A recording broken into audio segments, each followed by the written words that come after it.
তো hello friends, আমি Sandeep and আপনারা দেখছেন লার্নিং দুনিয়া 2.0 ইউটিউব চ্যানেল। তো ফ্রেন্ডস, আবারও কিন্তু আপনারা যারা প্রাথমিক শিক্ষক নিয়োগ প্রক্রিয়া 2022-এর টেট পাস চাকরি প্রার্থী রয়েছেন এবং আপনারা যারা আগামীতে আপনাদের ইন্টারভিউ নোটিফিকেশন প্রকাশের সময় 50,000 শূন্যপদের দাবি জানাচ্ছেন, মূলত তাদেরকে উদ্দেশ্য করে আজকের এই বিশেষ ভিডিওটা সপ্তাহের প্রথম দিন ক্রিয়েট করতেই হচ্ছে। আজকে 26শে মে, সোমবার, অত্যন্ত গুরুত্বপূর্ণ একটা দিন আমাদের জন্য। ইতিমধ্যে কিন্তু আমরা জানি যে বেশ কয়েকটি জেলা ডিপিএসসিতে শান্তিপূর্ণভাবে ডেপুটেশন জমা দিয়ে এসছেন সেই নির্দিষ্ট জেলা ডিপিএসসির অন্তর্ভুক্ত শিক্ষার্থীরা। চাকরিপ্রার্থীরা অলরেডি কিন্তু ডেপুটেশন জমা দিয়ে বেশ কয়েকটি বিষয় নিয়ে কিন্তু প্রশ্ন তুলেছেন। ইতিমধ্যে কিন্তু সেই নিয়ে আমরা আপডেট পেয়েছি এবং সেই নিয়ে কিন্তু আপডেট আপনাদের সাথে আমরা শেয়ারও করেছি। তো 2022-এর টেট পাস চাকরিপ্রার্থীদের জন্য আগামীতে 50,000 শূন্যপদের যে ভ্যাকেন্সি প্রকাশের দাবি উঠছে, সেই নিয়ে কিন্তু বারংবার ডেপুটেশন জমা দেওয়ার সময় প্রশ্ন করা হয়েছে প্রত্যেকটা জেলা ডিপিএসসিতেই এই বিষয়গুলো নিয়ে কিন্তু প্রশ্ন করে চলেছেন চাকরিপ্রার্থীরা। অলরেডি বেশ কয়েকটি জেলা ডিপিএসসির পক্ষ থেকে কিছু পজিটিভ ইঙ্গিত আসলেও কিছু কিছু জেলা ডিপিএসসির তরফ থেকে বলা হয়েছে যে না, কখনোই 50,000 শূন্যপদের নোটিফিকেশন প্রকাশ সম্ভব নয়। তার কারণ, এত বেশি শূন্যপদ কিন্তু এই মুহূর্তে বরাদ্দ নেই রাজ্যের হাতে। এই বিষয়গুলো নিয়ে কিন্তু দ্বিমত চলছে। এই বিষয়গুলো নিয়ে কিন্তু কিছু কিছু জায়গা থেকে পজিটিভ আপডেট আসছে, কিছু কিছু জেলা ডিপিএসসির তরফ থেকে কিছু নেগেটিভ বা সেরকম আশানুরূপ আপডেট কিন্তু আসছে না। বিষয়টা আপনারা সকলেই জানেন, ইতিমধ্যে আমরা আলোচনা করেছি। তো আজকের ভিডিওটা ক্রিয়েট করলাম এই কারণেই যে আপনাদেরকে একটাই কথা বলছি যে সপ্তাহের প্রথম দিন নতুন করে আবারও জেলা ডিপিএসসির তথ্য থেকে একটি চাঞ্চল্যকর ইনফরমেশন উঠে আসলো। হ্যাঁ, ইনফরমেশনটা কি? ইতিমধ্যে আমরা দেখেছি বেশ কয়েকবার কিন্তু ভ্যাকান্সি গণনার কাজ সম্পূর্ণ করেছে প্রাথমিক শিক্ষা পর্ষদ। ইতিপূর্বে বেশ কয়েকবার কিন্তু ভ্যাকান্সি রিলেটেড সঠিক ডিটেলস জানার জন্য নির্দিষ্ট ডেটাবেস চেয়ে পাঠিয়েছে প্রত্যেকটা জেলা অন্তর্ভুক্ত ডিপিএসসির অন্তর্ভুক্ত যে সকল শিক্ষা প্রতিষ্ঠানগুলো রয়েছে সেই সকল শিক্ষা প্রতিষ্ঠানগুলোকে কিন্তু নোটিশ পাঠানো হয়েছে। সেখান থেকে কিন্তু ডিপিএসসি গুলোতে যাবতীয় ডেটাবেস কালেক্ট করে সেই ডেটাবেস পরবর্তীতে কিন্তু পর্ষদের কাছে পাঠানোর জন্য নির্দেশিকা এসেছিল। ইতিপূর্বে নির্দিষ্ট সময় কিন্তু বরাদ্দ করা হয়েছিল। সেই মতো কিন্তু ভ্যাকেন্সি রিলেটেড ডিটেলসগুলো কালেক্টিংয়ের কাজ সম্পূর্ণ হয়েছে এবং জেলা ডিপিএসসির আধিকারিকদের যা বক্তব্য যে ইতিমধ্যে সেই নির্দিষ্ট ভ্যাকেন্সি কিন্তু পাঠিয়ে দেওয়া হয়েছে পর্ষদের হাতে। তবে পর্ষদ এখনও পর্যন্ত নির্দিষ্ট করে বলছে না যে ঠিক কতটুকু ভ্যাকেন্সি বরাদ্দ রয়েছে 2025 শিক্ষাবর্ষ পর্যন্ত প্রাথমিক শিক্ষক নিয়োগ প্রক্রিয়ার ক্ষেত্রে। আর এরই মধ্যে নতুন করে জেলা ডিপিএসসিতে শান্তিপূর্ণভাবে ডেপুটেশন জমা দেওয়ার সময় বেশ কয়েকটি প্রশ্ন যখন করা হয় আধিকারিকদের সামনে, সেই সময় আধিকারিকদের পক্ষ থেকে চাঞ্চল্যকর একটি নতুন পয়েন্ট কিন্তু উঠে আসে। চাকরিপ্রার্থীদের পক্ষ থেকে বলা হয়েছিল যে 50,000 শূন্যপদের যে ভ্যাকেন্সি রয়েছে সেই ভ্যাকেন্সি আদৌ প্রকাশ করা সম্ভব কিনা, এই বিষয়গুলো নিয়ে যখন প্রশ্ন হচ্ছিল বা আলোচনা চলছিল, সেই সময় কিন্তু জেলা ডিপিএসসির পক্ষ থেকে জানানো হয়, অর্থাৎ কিছু কিছু জেলা ডিপিএসসির পক্ষ থেকে জানানো হয় যে ইতিমধ্যে কিন্তু নির্দিষ্ট সমীক্ষার কাজ সম্পূর্ণ করেছে প্রাথমিক শিক্ষা পর্ষদের নির্দেশিকা অনুযায়ী সেই সকল জেলা ডিপিএসসি, এবং সেই মতো যে রিপোর্ট তৈরি হয়েছে সেই রিপোর্ট পর্ষদের হাতে পাঠিয়েও দিয়েছে বেশ কয়েক মাস আগেই।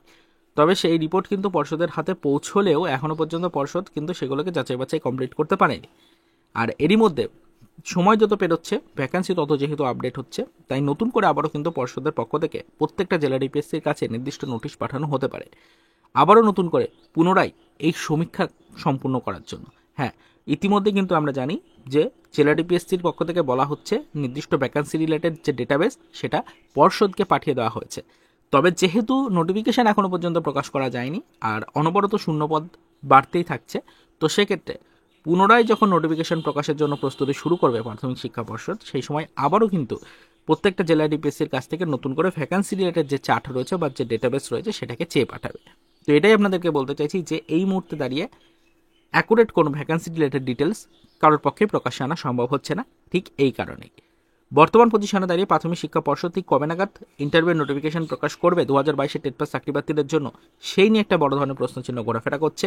এই নোটিফিকেশন যতক্ষণ না পর্যন্ত প্রকাশের নির্দিষ্ট কোনো ডেট ফিক্সড করছে প্রাথমিক শিক্ষা পর্ষদ, ততক্ষণ পর্যন্ত ভ্যাকান্সি রিলেটেড কোনো অ্যাকুরেট ইনফরমেশন কিন্তু পাওয়া সম্ভব হচ্ছে না। তার কারণ আমরা দেখতেই পাচ্ছি যে নির্দিষ্ট সমীক্ষা সম্পূর্ণ করে যে রিপোর্ট তৈরি হচ্ছে সেই রিপোর্ট পর্ষদের হাতে এসে পৌঁছানোর পরেও পর্ষদ কিন্তু নোটিফিকেশন প্রকাশ করছে না এই মুহূর্তে। তো নোটিফিকেশন প্রকাশ না করলে যত সময় এগোবে তত ভ্যাকান্সি বাড়বে, আর এই কারণেই কিন্তু মূলত ভ্যাকান্সি রিলেটেড সঠিক তথ্যটা এই মুহূর্তে প্রকাশ্যে আনা সম্ভব হচ্ছে না। যখন পর্ষদ নোটিফিকেশন প্রকাশের জন্য প্রস্তুতি শুরু করবে ঠিক সেই সময় পুনরায় কিন্তু এই ভ্যাকান্সি রিলেটেড ডেটাবেস চেয়ে পাঠানো হবে জেলা ডিপিএসসিগুলির কাছ থেকে। এরকমই কিছু নতুন তথ্য কিন্তু সামনে উঠে এসেছে। চাকরি প্রার্থীরা যখন ডিপিএসসিতে সম্পূর্ণ শান্তিপূর্ণভাবে গিয়ে সেখানে ডেপুটেশনের মাধ্যমে বেশ কয়েকটি বিষয় সম্পর্কিত আপডেট জানতে চেয়েছেন, ঠিক সেই সময় কিছু কিছু জেলা ডিপিএসসির আধিকারিকরা এই বিষয় নিয়ে আলোচনা করেছেন এবং সেখানে ভ্যাকান্সি রিলেটেড ডিটেলসটা জানতে চাইলে পরিষ্কার এই বিষয়টা জানানো হয়েছে যে এখনও পর্যন্ত কোনো ফিক্সড ভ্যাকান্সি তৈরি হয়নি, সময় যত এগোচ্ছে ভ্যাকেন্সি তত বাড়ছে। সেই কারণে বর্তমান পজিশনে দাঁড়িয়ে ঠিক কতটুকু ভ্যাকেন্সি রয়েছে সেটা পুনরায় জানার জন্য জেলা ডিপিএসসিকে নির্দেশিকা দেওয়া হতে পারে পর্ষদের পক্ষ থেকে, এবং সেই নির্দেশিকা অনুযায়ী পরবর্তীতে পর্ষদে আবারও ডেটাবেস পাঠাতে পারে প্রাথমিক শিক্ষা পর্ষদের নির্দেশিকা অনুযায়ী আমাদের রাজ্যের জেলা ডিপিএসসিগুলি। তো এটাই আপনাদেরকে বললাম, বর্তমান পজিশনে দাঁড়িয়ে কিন্তু প্রাথমিক শিক্ষক নিয়োগ প্রক্রিয়া 2022-এর টেট পাস চাকরি প্রার্থী যারা রয়েছে তাদের ইন্টারভিউ নোটিফিকেশন প্রকাশের সময় ঠিক 50,000 শূন্যপদের ভ্যাকেন্সি বরাদ্দ থাকবে কিনা এই নিয়ে একটা যথেষ্ট সংশয়ের পরিস্থিতি তৈরি হয়েছে। তো ভ্যাকেন্সি আপডেশন হচ্ছে এটুকু কিন্তু ক্লিয়ার, ভ্যাকেন্সি বাড়ছে এটুকু ক্লিয়ার। তো ভ্যাকেন্সি যতই এগোবে ততই কিন্তু আমাদের এই 50,000 শূন্যপদের যে দাবি সেই দাবি মান্যতা পাওয়ার সম্ভাবনা বাড়বে। তো এটুকুই আপাতত আপনাদের বলার ছিল, এর বিষয়ে এই মুহূর্তে দাঁড়িয়ে আদার্স কোনো ইনফরমেশন আপনাদের দেওয়ার নেই। অনেকেই বারংবার বলছিলেন যে ভ্যাকেন্সি রিলেটেড কোনো ডিটেলস এখনও পর্যন্ত কেন প্রাথমিক শিক্ষা পর্ষদ প্রকাশ করছে না। তাদেরকে আজকের এই ভিডিওটির মাধ্যমে জানিয়ে দেওয়ার চেষ্টা করলাম যে এখনও পর্যন্ত নোটিফিকেশন প্রকাশের কোনো ফিক্সড ডেট কিন্তু সিলেক্ট হয়নি, তাই ভ্যাকেন্সি রিলেটেড সঠিক তথ্য এই মুহূর্তে প্রকাশ করা সম্ভব নয়।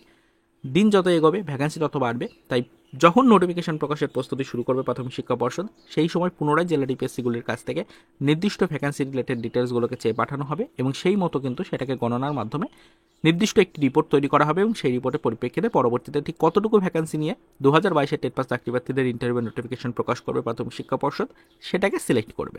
তো এইটুকুই আপনাদের বলার ছিল, আগে থেকে এই বিষয়ের উপরে সেরকম কোনো ইনফরমেশন এই মুহূর্তে প্রাথমিক শিক্ষা পর্ষদ প্রকাশ করছে না। পরবর্তীতে আমরা নজরদারি রাখছি, যদি কোনো আদার্স ইনফরমেশন বা আপডেট পাই অবশ্যই সেটা আমাদের চ্যানেলে ভিডিওর মাধ্যমে ডিটেলস আপনাদের সাথে আমরা শেয়ার করার চেষ্টা করব। তারপরে তো এই পর্যন্তই, চলুন দেখা হবে নেক্সট ভিডিওতে। পরবর্তীতে আবার আমাদের প্রাথমিক শিক্ষক নিয়োগ প্রক্রিয়ার 2022-এর টেট পাস চাকরি প্রার্থীদের জন্য কিছু আদার্স অফিসিয়াল আপডেটের সাথে।